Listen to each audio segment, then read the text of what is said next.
Hello and welcome to another episode of Badman Reviews. Today we're going to be taking a look at 7 fan-made Crash Bandicoot games that I found online. All of them 3D, and some of them are good, some of them are bad, and some of them are just weird. Also, I got some exclusive Crystal's Wrath footage to show you at the end that you can all get excited for. But before we start this episode, did you know that only 17% of my fans are actually subscribed to this channel?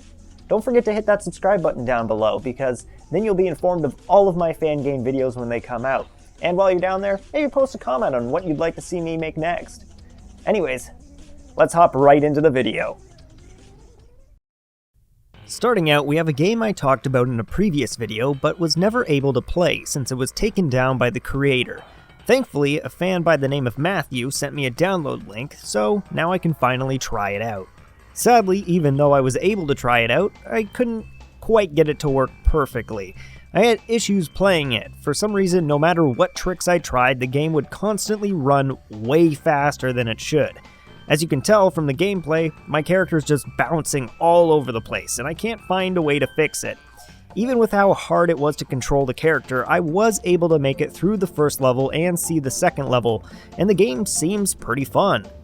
From more videos that show the gameplay at a decent speed, you can see some really interesting levels, enemies, and even bosses that all look well designed. I really love how this Crash game looks and was being made, but sadly the game is no longer being worked on, and all we have left is this one file that was sent to me. And it's linked down below if you want to give it a try. You know, hopefully it works better for you than it did for me though. Here is one person who is fairly well known in the fan game community. He works on Crash Bandicoot and Sonic fan games. He goes by Ali Alakim, and he has been working on a Crash Bandicoot fan game called Crash Bandicoot World. From the videos shown, there are a few different worlds to explore, including a space world and a desert world. Sadly, there's no download link for this game to try it out for yourself, but there doesn't seem to be much finished as of yet to play either. Ali hasn't updated with any new vids in about 2 years though, and I can't find any information about if this game is still in the works, so we'll just need to cross our fingers and hope we can get an update eventually. Next on our list is an HD remake of the Crash Bandicoot 3 warped level, Tomb Wairter, which looks beautiful with great new lighting and Unreal Engine graphics to boot. The game was redesigned from the ground up to give that nostalgic feeling and get fans excited for Crash Bandicoot again, and I feel like it worked, since shortly after this game released, the Insane Trilogy was announced. Coincidence? I think not. I'd say give this one a try. The controls aren't the best and the hitboxes on some enemies can be a pain, but overall, it's a really fun throwback to try. Crash Bandicoot is probably the weirdest game I found. It's sitting over here on itch.io if you want to give it a try, and was developed for the Create Something Horrible 2018 event. And boy, is this horrible. Warning for anyone who may have issues with this game is dark and deals with death and suicide, so keep that in mind and skip ahead if you feel like you need to. Crash Bandicoot follows Crash as he slowly walks over to Cortex's base. As you pick up Wumpa Fruit and walk around boxes, Crash slowly and depressingly talks about Coco and her death and why everything sucks, and says "my ass" a lot. We see him talk about how Aku Aku sucks because he couldn't save Coco and how checkpoints are useless. Eventually, we make it to Cortex and we learn that Coco's death was actually Crash's fault after he pushed Coco into one of Cortex's machines while he was drunk, since Crash became an alcoholic. After learning Coco's death was his own fault, Crash pulls out a gun and shoots himself. What a great story. Definitely something horrible was created here, so good work on your part, I guess. Crash Adventure is probably one of the worst looking but most fun fan games I've ever played.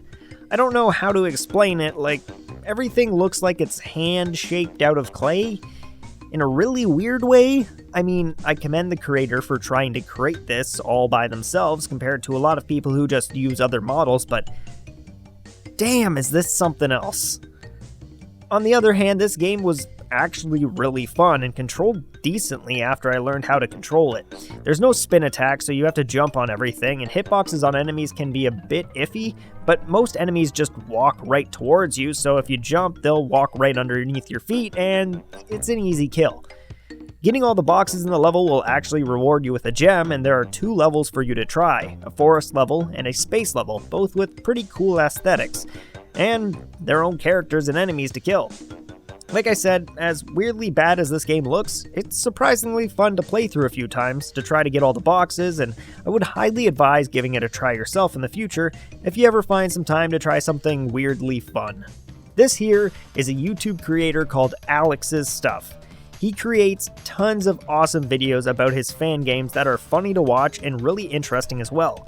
He's doing plenty of stuff, including Zombies fan games, a Beat Saber fan game, and obviously a Crash Bandicoot fan game. Not 1, but 2 playable fan games.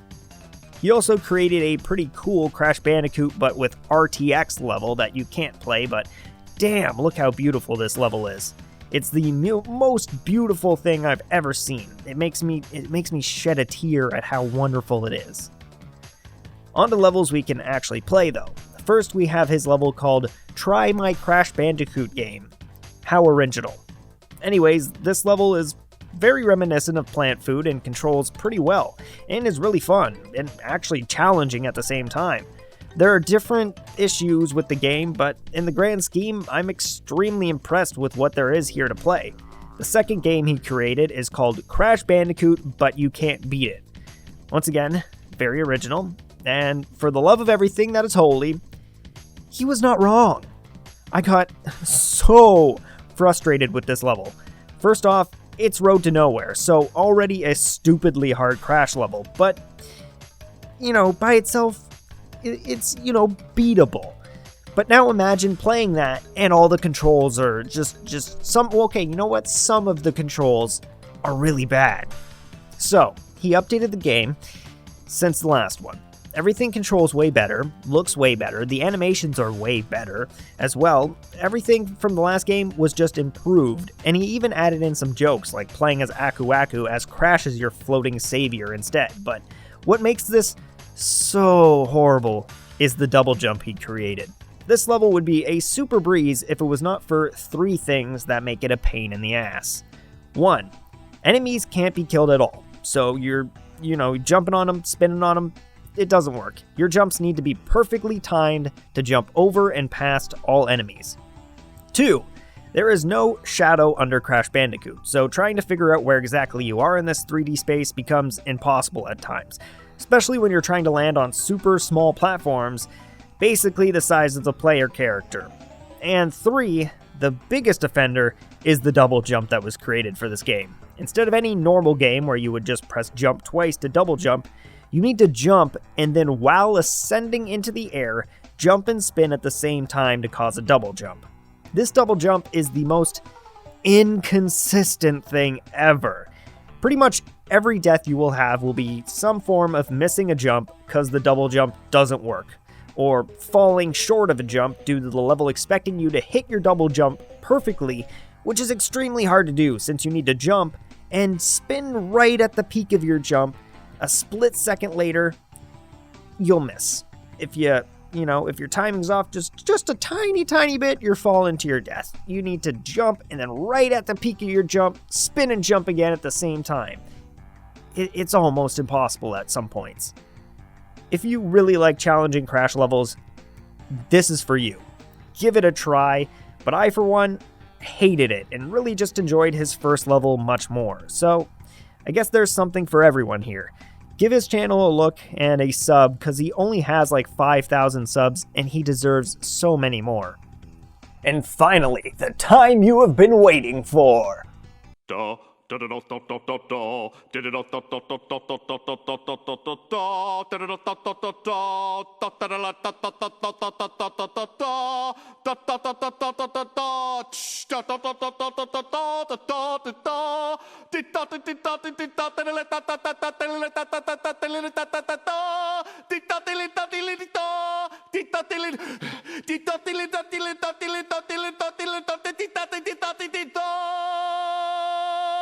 Crystal's Wrath. For those of you who don't know, Crystal's Wrath is a Crash Bandicoot game created by Jump Button CM and Pat Strikes Back, both pretty well-known names in the Crash community. Jump Button from his multitude of Crash fan games, and Pat for his work with Crystal's Wrath, and his YouTube channel, and his friendship with Stimpy, aka Monstro. They teamed up to make a Crash fan game, and I have covered it in the past, but that was over 5 years ago, and since then the game has gone through a huge rehaul and looks even better than before. The game's shooting for a more open-world playstyle, giving you multiple avenues of completing the game, which is a pretty interesting idea. The story revolves around Crash and Aku Aku being charged for abuse of the power jewels by the ancient known as the Crystal Goddess, and in order to make do, they must pay a hefty fine in Mojo or go to jail. So Crash and Aku Aku make off to find Mojo while trying to stop Cortex from collecting Mojo as well to fund his space death machine. You'll be able to explore the reimagined Wumpa Archipelago on your trusty boat by sailing from island to island, exploring open-world levels, classic linear-style levels, and 2D side-scrolling levels, some having no story while others may have their own mini-stories happening. You as a player can explore anywhere you want right off the bat, with your only goal being to pay off your debt, which can be done by simply exploring levels, going into town and participating in various forms of economies like casinos, pawn shops, and stores, or by sailing the seas and being a pirate or fishing. With all these different ways to collect Mojo, it gives plenty of replayability and so many ways to beat the game.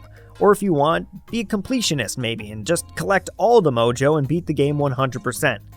Sadly, there's no full public release yet, so we still have to wait a while before we can get our hands on it to test it, but the game is still in the works and I'm excited to see what else is to come from Crystal's Wrath.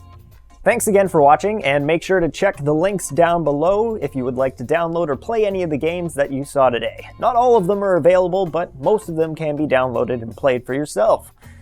And while you're down there, why not click that subscribe button, hit the like button, and maybe post a comment on what fan games you'd like to see me cover next, or what kind of videos you would like to see me do. And until then, I'll see you all in the next video.